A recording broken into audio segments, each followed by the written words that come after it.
কেন কাঁকড়াটা এত বড়? আমরা ক্যানোপি থেকে নিচে জলের মধ্যে এই কাঁকড়াটি দেখতে পেলাম। প্রায় আনুমানিক 1 কিলো ওয়েট হবে কাঁকড়াটি।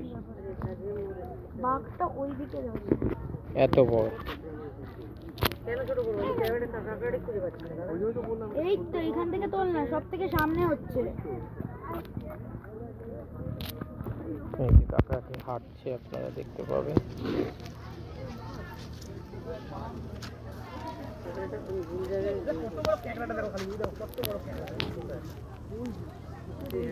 এই দিক দিয়ে তোল। যতগুলো শামুক দেখছো না, সবকটা গাই, সবকটা হেঁটে হেঁটে যাচ্ছে।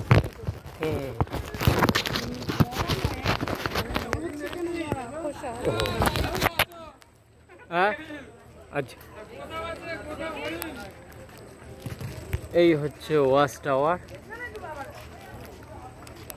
আমরা ফাইনালি চলে এসেছি দোবাকি ওয়াচ টাওয়ার।